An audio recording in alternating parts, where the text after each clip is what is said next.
Assalamualaikum warahmatullahi wabarakatuh. Halo Sobat Atin, selamat datang di Atin Podcast Santuy, podcast kesehatan, pesan edukatif dan informatif RSI Atin Nusa Danggawi. Dengan saya Helmi Sawitri, selaku staf humas RSI Atin Nusa Danggawi sekaligus host podcast. Hari ini saya akan mengajak Sobat Atin untuk berkenalan dengan dokter spesialis paru yang baru bergabung di RSI Atin Nusa Danggawi. Nantinya kita juga akan mendapatkan edukasi kesehatan dari narasumber kita, yaitu Dr. Ahmad Syamsyufandi Rozi, spesialis paru. Perlu Sobat Atin ketahui, berdasarkan data Global TB Report tahun 2022, Indonesia menempati urutan kedua dengan kasus TBC terbanyak di dunia. Yang artinya deteksi dini dan penanganan harus dilakukan secara agresif. Oleh karena itu, podcast kali ini saya dan Dr. Fandi akan membahas tentang kenali dan tangani penyakit TBC. Agar masyarakat Sobat Atin bisa lebih mengenal penyakit TBC sehingga tahu bagaimana pencegahan dan penanganannya. Baik, langsung saja.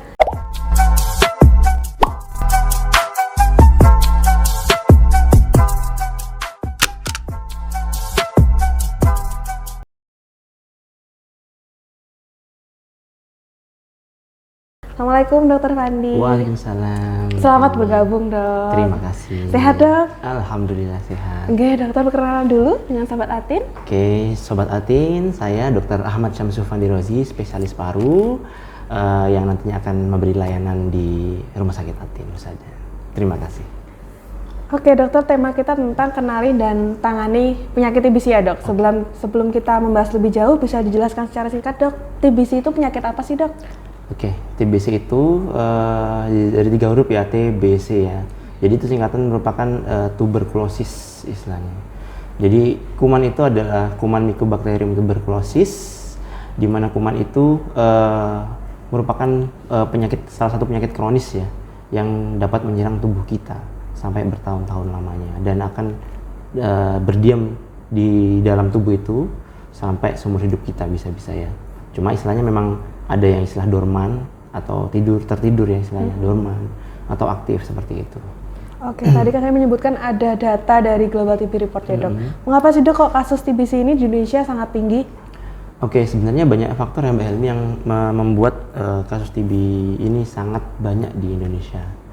Salah satunya yang paling sering berdasarkan data yang ada, bahwa pasien-pasien TB itu yang sudah terdiagnosis TB itu pengobatannya tidak sempurna, tidak maksimal ya. Jadi pengobatan yang semestinya harus dijalani 6 bulan minimal, bahkan bisa sampai 9 bulan, itu hanya kadang dijalani sampai 2 bulan. Yang istilahnya merupakan putus berobat ya.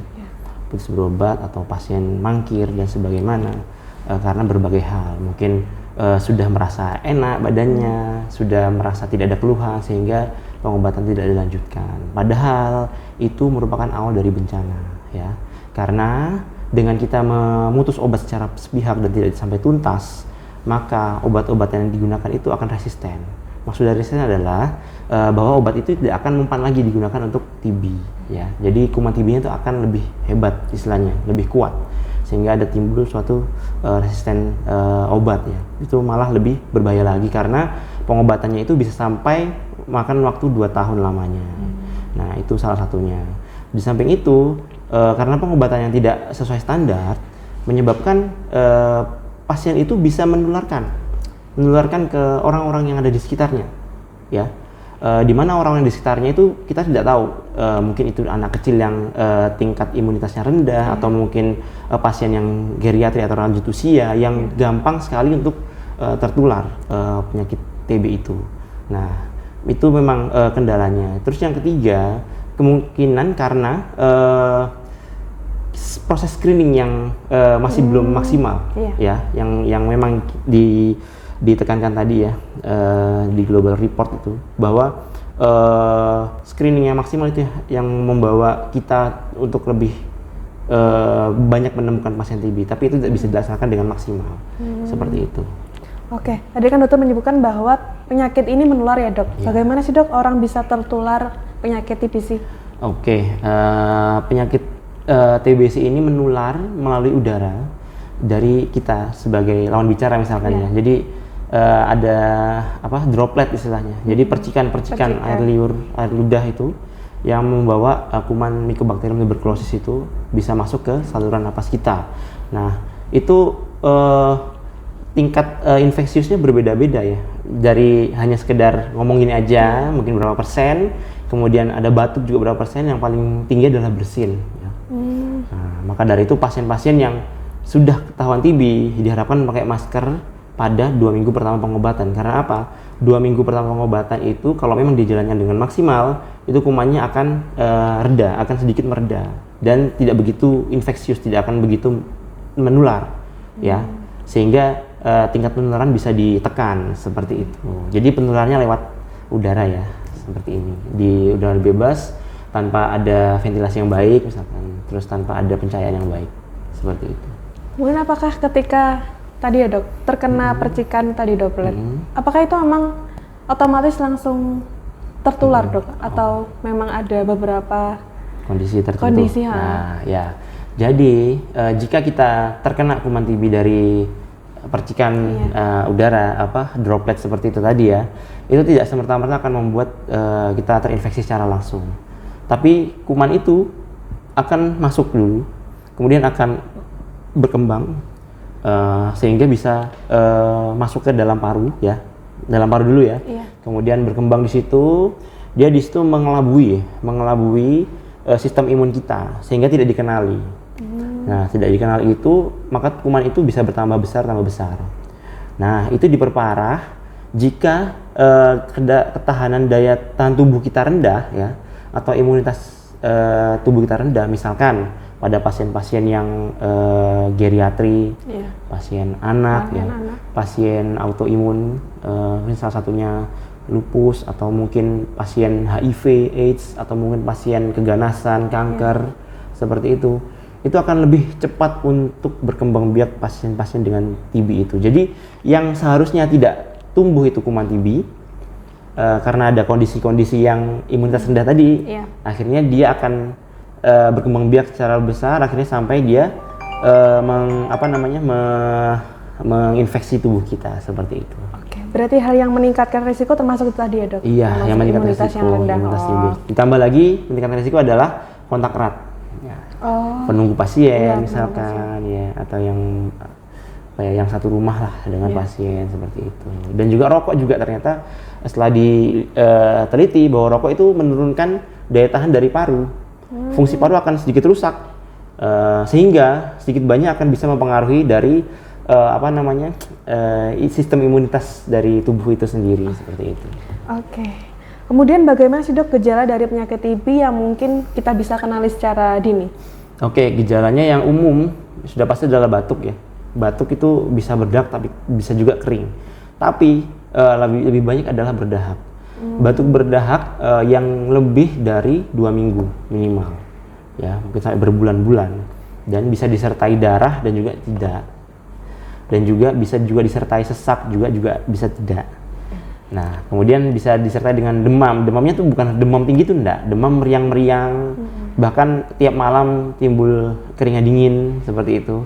Kemudian berat badan yang turun signifikan dalam 1 bulan terakhir, ya. Kemudian nafsu makan menurun, ya, seperti itu. Oke. Kemudian apa yang harus dilakukan dok ketika mengalami gejala tersebut? Oke. Jadi memang TB itu masuk program nasional ya. Masuk program nasional, selain dari stunting, TB juga masuk. Sehingga kebutuhan-kebutuhan primer, misalkan seperti obat dan juga pemeriksaan awal, kan pemeriksaan utamanya kan menggunakan tes cepat molekuler kan, atau TCM, tes dahak itu. Nah, itu di setiap puskesmas disediakan.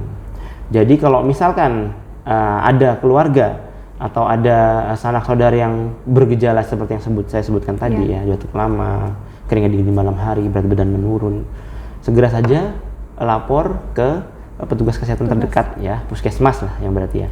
Nanti bisa kita screening di sana, seperti demikian. Terus yang kedua, bagi yang para penunggu pasien harap pakai masker juga. Jadi bukan hanya pasiennya itu yang pakai masker, tapi kita juga memproteksi diri kita itu dengan pakai masker juga agar tidak mudah tertular. Seperti itu. Lanjut dok, ketika memang sudah positif TB dok, proses pengobatannya gimana dok? Oke, proses pengobatannya ini yang paling nggak disenangi sama orang-orang ya, karena pengobatannya yang lama. dan ini sangat memicu sekali untuk pasien itu tidak kembali lagi atau gagal pengobatan atau putus berobat. Nah, karena pengobatannya adalah ada 2 fase, ada fase intensif dan fase lanjutan.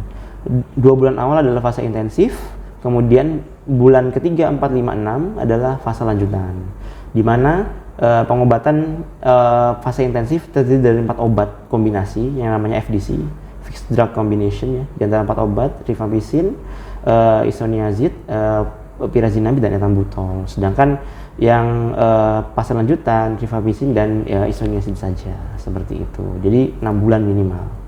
Pengobatannya 6 bulan minimal, tidak boleh ada jeda sedikit pun. Iya. Seperti itu. Itu yang paling cepat ya dok, 6 bulan? 6 bulan. Kalau sampai ada resisten obat, TB dengan resisten obat, waduh itu sangat lama sekali ya. Bisa sampai 2 tahun pengobatannya. Dan pengobatan hampir 2 kali lipat jumlahnya. Maka dari itu jangan sampai kita putus berobat seperti itu. Berarti untuk TBC memang bisa disembuhkan ya dok ini dok?